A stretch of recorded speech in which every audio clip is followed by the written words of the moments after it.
with another episode this week of Skooled podcast, and we are joined this week by Dr. Michelle Hanna. Dr. Michelle Hanna is a relationship coach. She specializes in helping people understand more about themselves as well as, their potential partner or their current partner. And she is also an author, so she obviously is well learned in this area. She's an author of several books, but today we're going to be talking about one of those books in particular, The Vows. So Dr. Hanna, why don't you just introduce yourself and just tell us a little bit about who you are and what it is you do? Well, hello, and I am so excited to be on this call. So thank you so much for sharing this space with me. So I am a relationship coach. 80% of my clients are couples, and then the other are singles.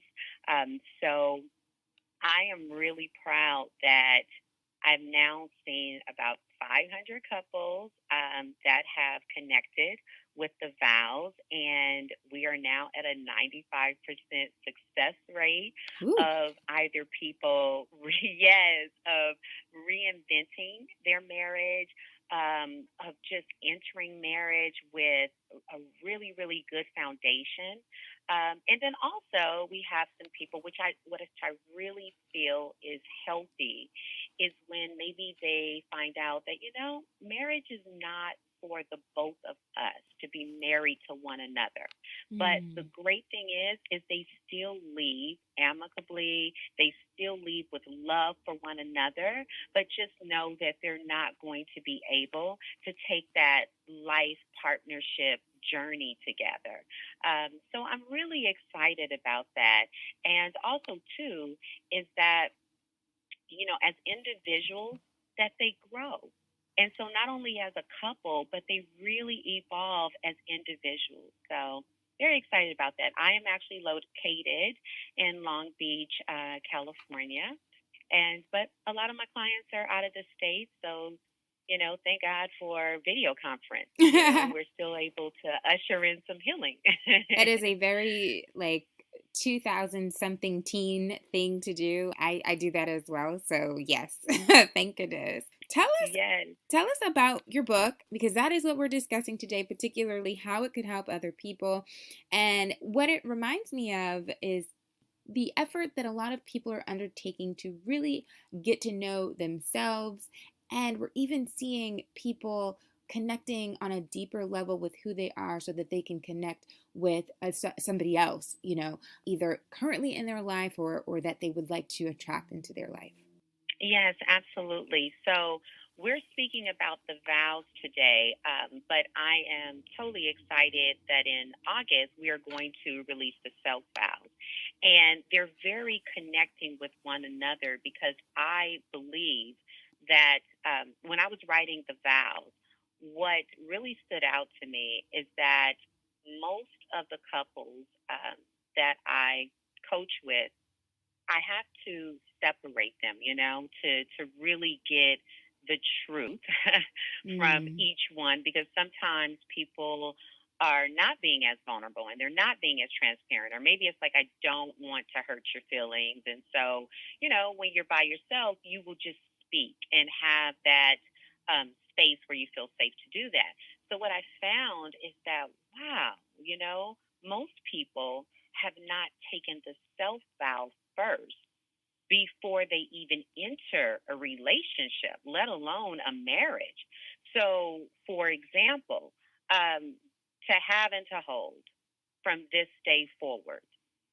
So, if I was taking the self vow before I even extend that to someone else, do I have everything about myself? Do I accept the bad, the good, the indifferent, the challenging? Am I willing to hold, to support myself in regards to being my greatest cheerleader, and to support myself on my self-help journey or my self-vow journey from this day forwud? Am I willing to move forward every day when I wake up, sort of kind of like a do-over, or am I stuck within the past? Am I stuck in regards to what I should have did or what could have happened? and, stuck in the self negative talk? Or do I constantly move forward and love myself from who I am that day in the present moment, regardless of what has happened? And if you drop the F and the D off of the word forward, you get or war. So Mm. am I warring with myself or am I warring with someone else? Mm. And you are doing that if you are stuck in the past. So, from this day forward, I have to be able to do that for myself first. And then I will be able to show up in a relationship where I can say, oh, okay, I can have and accept something about someone else. I can support someone else. I could be their cheerleader as well. I can move forward in the relationship and not, how you have an argument at, maybe at night, and, the woman or the man were so far over to like the edge of the bed because we're like, do not even touch my toe. Don't touch anything. I'm irritated at you at Mm-hmm. this moment, Or can I say, okay, you know what? We may have to take 3 takes in talking about whatever the resolution is to the issue, but as we go to sleep, I'm going to give you a hug. We're going to cuddle up because at the end of the day, I love you and I'm going to show you love. And we're going to wake up in the morning and we're going to have a do over. I'm going to extend you that grace and we're going to move forward. So I actually was curious because I'm always interested to know the process behind a project. How did you come Mm-hmm. to write the vows? So, okay, I have to tell you the story. My husband said, you got to put this program together, where people can just, maybe they could do, you could do like an ebook. You got to put it together where people could read it and they could do it. Because what about the people that, are in different states, different countries, like that are not actually your clients? Like, you've got to put this together. This is like really helpful. And honestly speaking, I just was dreading the process of writing a book. And so I thought, okay, well, maybe I could do an ebook because maybe 45 pages, no big deal. But as I began to write and all of the research that I have done with my clients and different focus groups on, just questions that I have within the program. The program is 8 to 10 weeks because sometimes we have to We're stay talking on about one the chapter a vows little bit program, longer. right? I'm sorry. Yes, we're talking about the vows program. So sometimes we have to stay on the chapter a little bit longer than the other. But that is how I wrote the book. Because when I began to write, it literally just flowed out because I had been doing it in a program. I had received the feedback, and have went through it so many different scenarios with the program, and that is how I ended up writing the vows book. And believe it or not, the vows book was written before the self-vows book. But once I had completed it, I said, well, there's no way that I can't write something, for the singles, because the self vows program had been very successful, and because my singles, they were very vocal in telling me that's not fair. You need to write something for us too.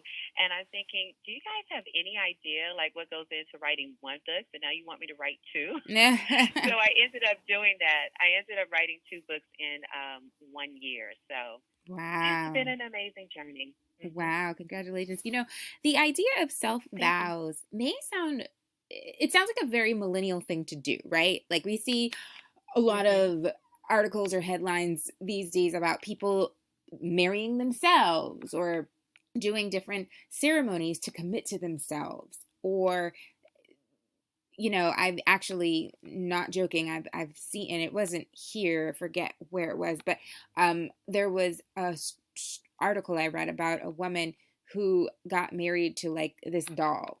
Not joking. So, but the idea, I know it sounds crazy, but I think there's something there, right? I think people are Right, right. awakening to the idea that what you're saying is so key in order to attract and form healthy relationships that last, that make you happy, that fulfill you. Yeah.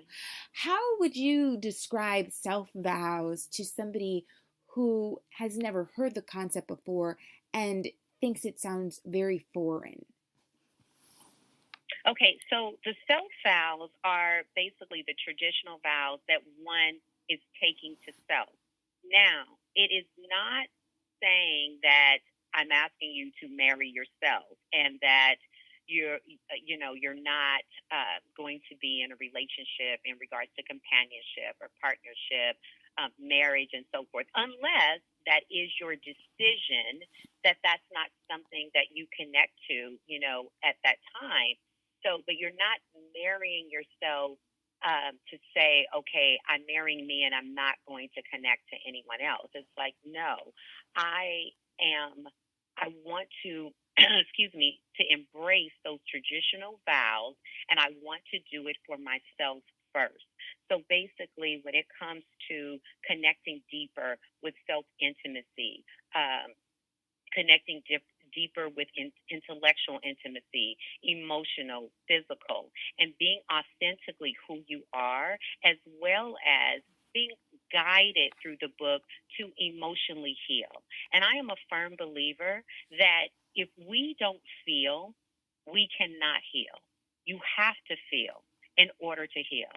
Mm, And I sometimes like when that. we have allowed, yeah, because it's so true. Because, if you notice, so many of us have allowed society, our family, our friends, and most of all, ourselves to absolutely turn down the volume on authentically who we are. Sometimes just the distractions in life turn down the volume of who we are. And so we disconnect from our voice and we stop using it. And then sometimes we don't even know what our voice even is. So it really, the self vow really teaches you as well to unleash your voice, to unleash the authentic you, and to not be afraid to emotionally heal. And know that it's okay to not be okay sometimes. Now, who would, because I know that there are some people who can use your help, but I know there are some people who are just seem to spring forth from the womb and have it all together. So I wonder who would qualify in your opinion, what kind of people qualify in your opinion for your vows program or self vows rather program in terms of how they could benefit the most from it. Would you recommend anybody do your program or perhaps not?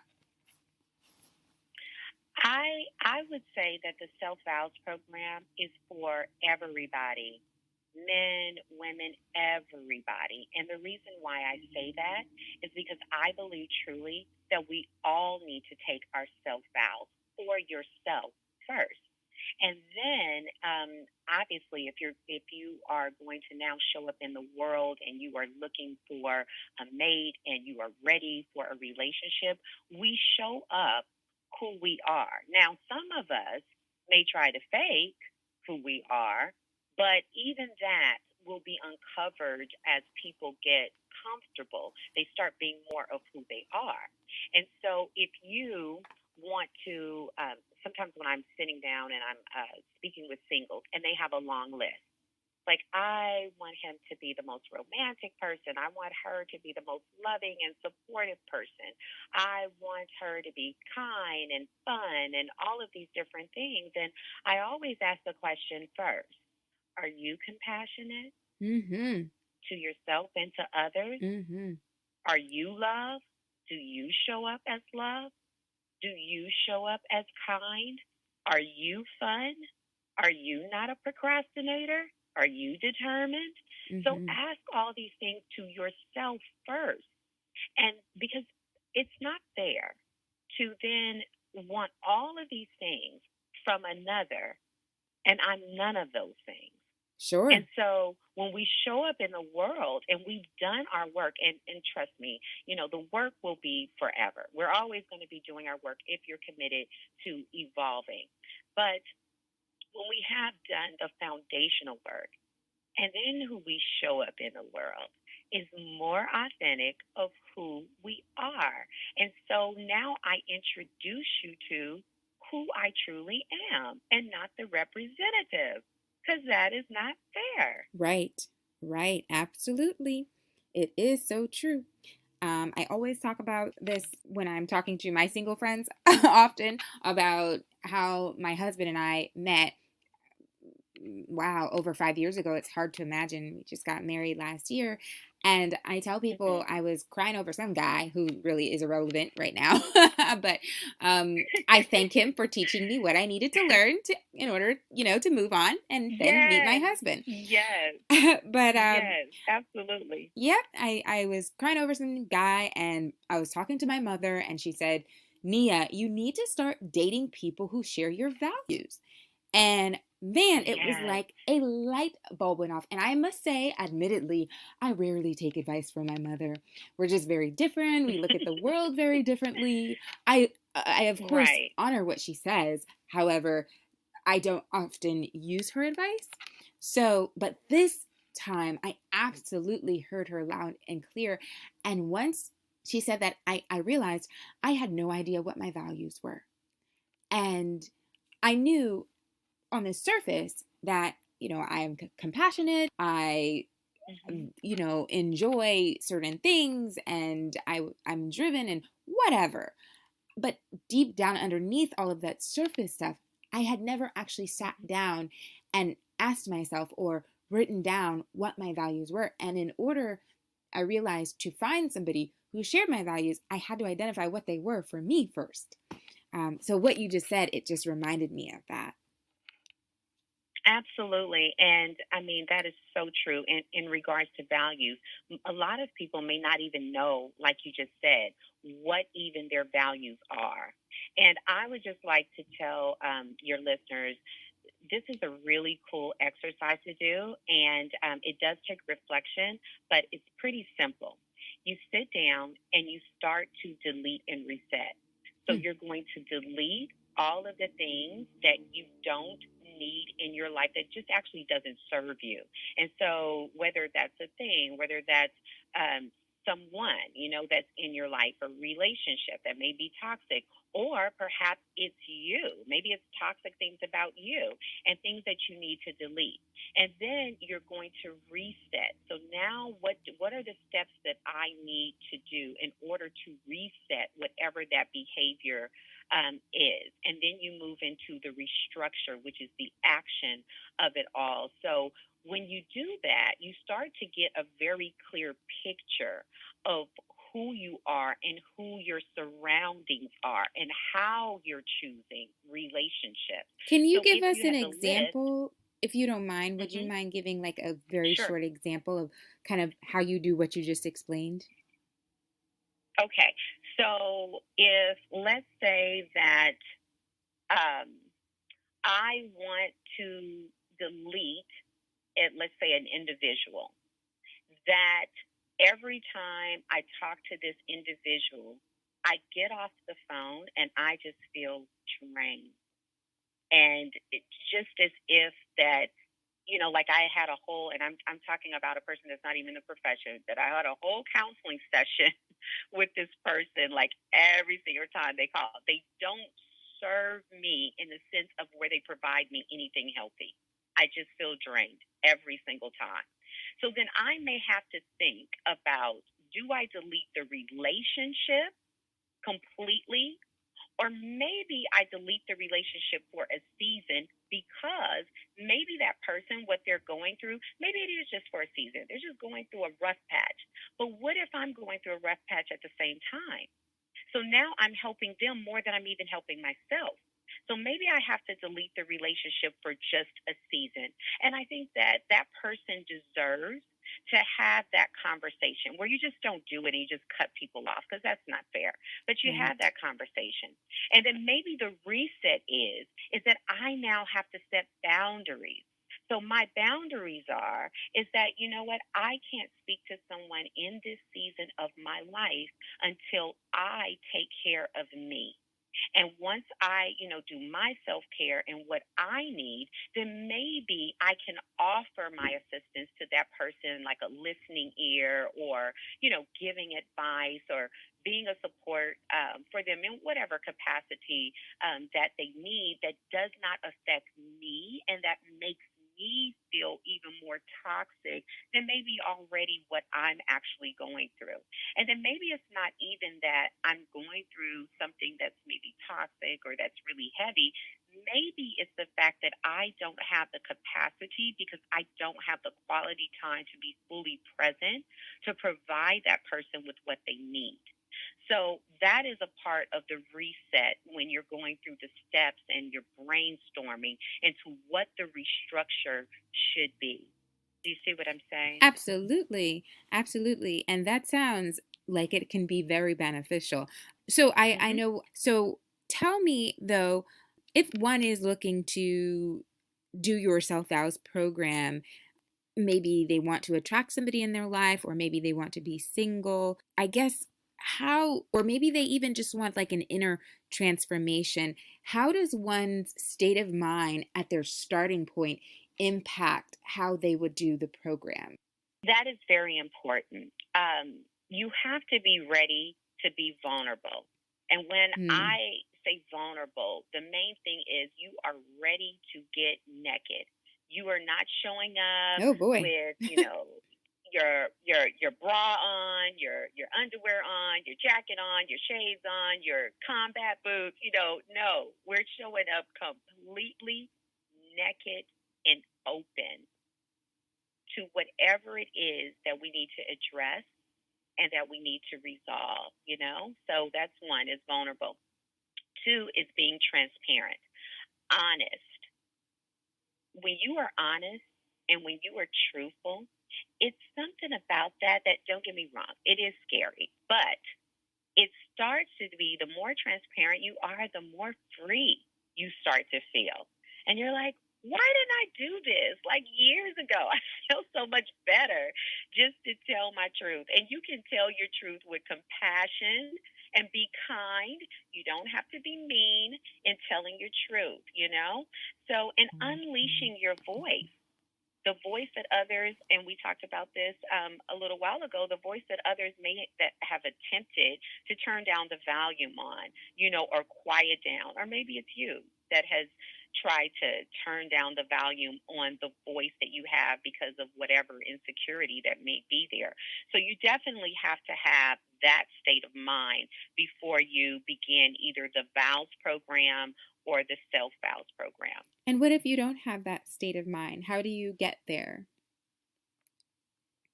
Well, I would say to start off with uh, some type of coaching session or whether it's therapy, to start doing something where you have a safe space where you could start to unearth those toxic things in your life, where you could start to be clear about your path and what your truth even is. Because sometimes we don't even know what our truth is.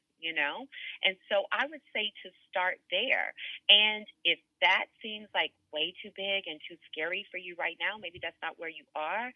There are tons of books out there. And oh my gosh, YouTube has so many wonderful motivational videos and just self help videos and reflection videos, and maybe just start there, just to start opening up your space. Good point. I like that. And I really think it's key what you talked about with regards to that voice and people trying to quiet it, or yourself trying to Hmm. quiet it, because I find that is just with me personally, when I have done that self work, I have realized that for so much of my life, I felt muzzled, or like somebody was holding their Yeah. hand over my mouth. But as I do that self work, more and more of me wants to just like shout right from the top of a building or a mountain, because I don't want to be muzzled anymore. So Absolutely. And I just would like to just say one thing about that because that's so important is that, when we are raising our children, it is so important that we don't make our children feel that way, that what they have to say is not important, and that we want them to think just like we think, or we want them to do a certain thing just like we would do it. We teach them and we show them how to be healthy in relationship and the relationship with self. And I will say this too: we cannot do that if we are not healthy, in terms of teaching our kids how to be healthy. But we also have to give them the space to also figure out their own authenticity and support that. Absolutely. And so I'm glad you mentioned childhood because that brings me to my next question, which is how does the programming of our childhood influence our concept of commitment both to ourselves as well as to potentially a romantic partner? So it truly plays a big part in how we show up in our relationships. And it could be triggers, it could be fear, it could be biases, the lack of vulnerability, gender roles, etc. All of those things could definitely play a part in how we show up in our relationship.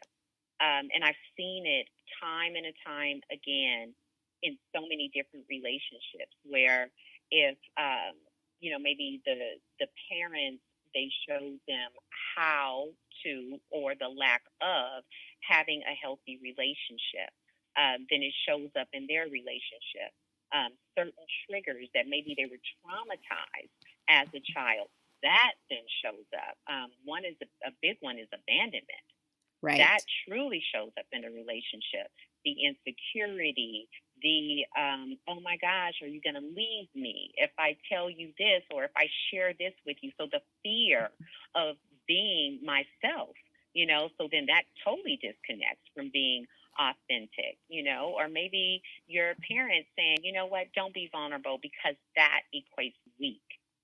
And then the way we show up in our relationship is like, oh no, I have to be fully dressed. But I say that I'm in love with you and I love you and I want to share my life with you.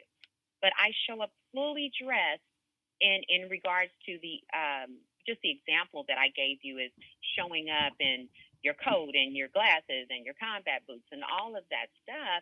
And that's such a disservice to the relationship. Mm-hmm. Don't I deserve vulnerability? Don't I deserve transparency? If you are not transparent with me and you show up in a lie, then you take my truth away. Because I would have made a different choice had I known the full truth. Oh, yes, absolutely. And it's so interesting because a lot of people, they don't fully possess the capacity to be vulnerable with somebody else because they're not truly vulnerable with themselves. Yes, absolutely. There it is. That's it in a nutshell. Is that when you cannot do that with yourself and you're hiding from your own self, your own truth, how in the world could I offer that to you? I'm literally showing up in fear. But I say that I so love you. But how do I completely love at its fullest potential when I'm walking in fear every day in the relationship? Absolutely. A little while ago, I mentioned that doing self-vows is a very millennial thing to do. But what's interesting is there is no sort of requirement for age with your program. Anybody can do it at any time. Although I think maybe depending on what point in our life we are at, some people may be more open to it or maybe have an easier time understanding than others. But you're the expert, not me. I just say all that to say, how does one's life experiences or age impact sort of, at least in your own experiences with your clients, impact the way they view this program and sort of their own experience with it? Well, it's interesting because someone had asked me recently, could my 15-year-old daughter take the self-vows? And the experience, and the answer is yes, but the experience is different. Life experience is different. So the self-vow experience that I would give a 15-year-old would not be the same experience experience that I would give a 30-year-old, because there's just too different in terms of maturity, in terms of experiences, but the foundation of it, then absolutely. And I'll tell you something that I'm so excited about, Nia, is that my mom is 70 years old, and my mom just took the self vow 2 weeks ago when she attended my self vows women retreat. And Oh, that's that awesome. was one of the most amazing things that I have ever experienced in my life, because my mother is not, well, she wasn't a vulnerable person, and Wow. she is very transparent, but not very compassionate to herself or kind to herself. She does everything for so many different people, and she doesn't do it for her. So to see my mother literally stand up there and read this letter about divorcing the fake self to marry her authentic self and take her self vow, that was everything for me. Everything. That sounds amazing. And your mom sounds a lot like my mom. um, Yes, right? yes, absolutely. It's so true. And it's funny because I didn't actually realize that my mother was that way until I got older and I needed to start connecting with myself more in order to understand Yeah. why I made some of the decisions I made and why I was at a certain place in my life and how I could move forward. And it was only then that I began to understand more of like who my mother was and why she was that way. And I actually did end up sort of like having a heart to heart with her about it. I just needed to in order to move forward. But I also learned compassion in that moment for my mother Mhm. because my initial Mhm. reaction was like, you always told me, don't cry, don't let them see you cry, but sometimes I need to Right, right. cry. But then Exactly. when I understood, right, like that childhood programming very much influenced why she was that way, it all sort of started to come full Yeah. circle.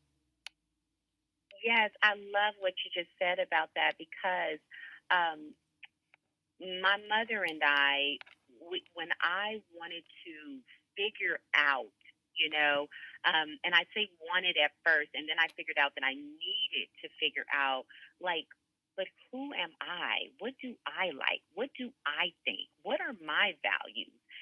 What's really, truly important to me? There caused some friction between my mother and I. And the more that I surrendered to vulnerability and being authentic, we were able to start slowly but surely having some very transparent and emotionally connected conversations. And what I really received out of that is I knew you as mom or mommy or mother. I knew you as that all my life, but I didn't know Carissa. That's my mom's first name. That's the person that I didn't know. Hmm. I didn't know that person. I knew my grandmother as grandmother, and I didn't know her name, like who she was, as her name is Nudie Rose, and I did not know who Nudie Rose was. Hmm. And so when I took a step back to really want to get to know more about, my mom, who she was as the woman before she had me, as the woman that she is when she's by herself and she's in her own thoughts and her pain and why she is the way she is and what she went through as a child. And also with my grandmother, I started to see all of these connections, even with myself. And what it did is it caused me to have so much, not only compassion, but just grace and forgiveness. And I wanted to give it. It wasn't even hard to do at that moment. And also, I had to apologize because I think I was just so caught up in how I was feeling that I didn't really look at the entire picture. And that is what vulnerability will do as well. It will really cause you to have clarity and also understand or want to understand from a different perspective. Absolutely. That's very beautiful. So, finally, what I'd like to know is it's one thing to take the self vows and commit to yourself, but what tools do you help your clients develop, and should one be trying to develop, should they do your program, if they want to stay committed to those self vows? Because, as we know in any relationship, sometimes vows get broken, promises get broken. And I'm sure the same can happen with a relationship between you and yourself.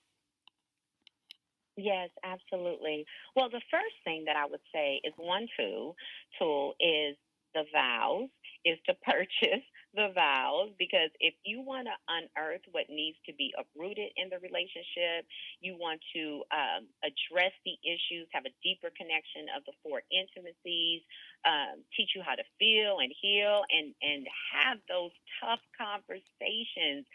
For example, finances, forgiveness, blended families, children, authenticity of the relationship and what that means. You just got to get the book, because it's going to do that. And it's full of tips and exercises. So you will definitely have to do your work. And what's wonderful is that you can always go back and read what you wrote, and you could see, oh my gosh, we have evolved so much. Look at our answers then, but look how we feel now. And there's reflective notes after each chapter, so you really have some time to really reflect. But I would say if it's a couple, make sure that you buy two books, because I just really think it's important for you to have your own personal journey and make your own personal notes.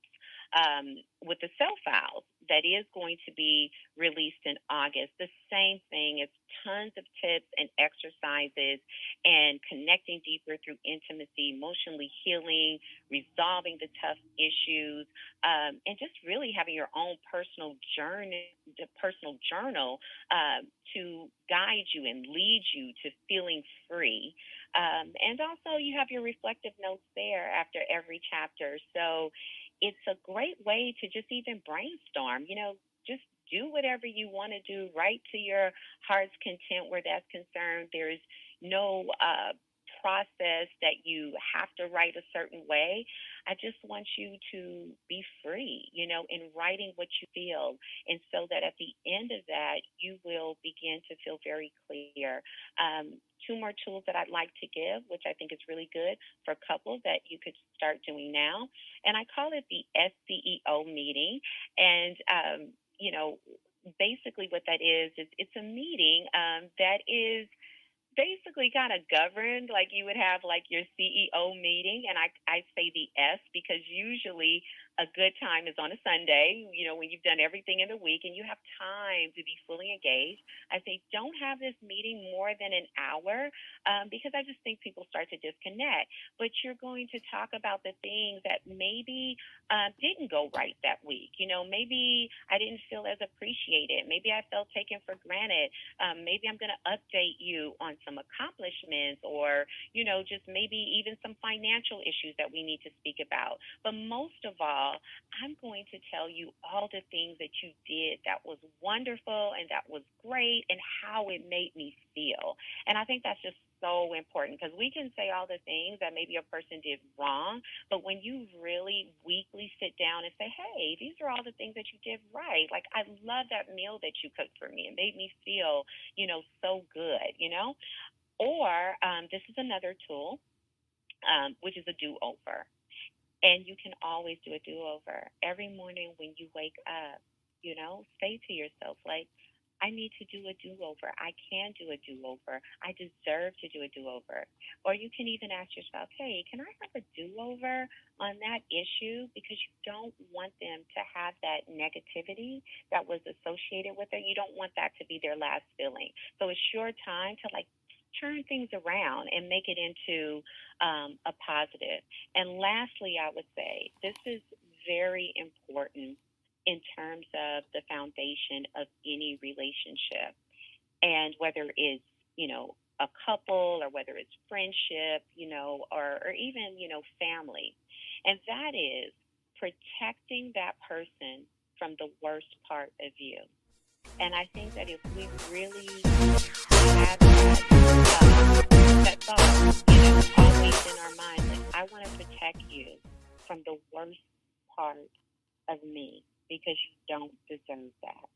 And if we really, really are committed to that, I really feel that 50% of arguments and challenges and hurt feelings would not exist. Awesome. Thank you so much. And Dr. Hanna, just tell everybody again the name of your books and when the next one's coming out and where everybody can find you on social media. Sure. So the vows, we have just released that a little over a month ago. So please go out and purchase that. You can purchase it on Amazon, or you can go to my website and michellerhanna.com.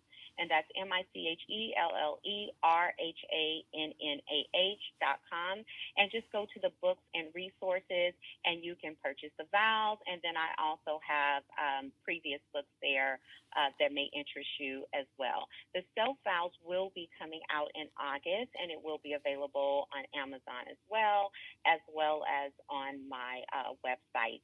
You can follow me on Instagram at Michelle_R_Hanna, HANNAH. And you can also find me on Facebook under Mikel Life Coaching, which is my business. So let me spell that for you, MIKELLIFE Coaching. Wonderful.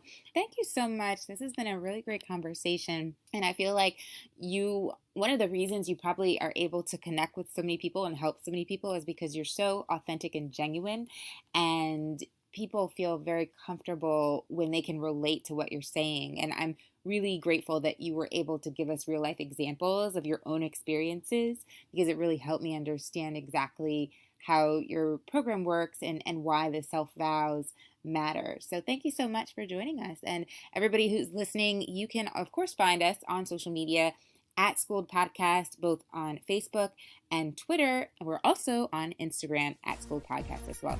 Next time. Bye.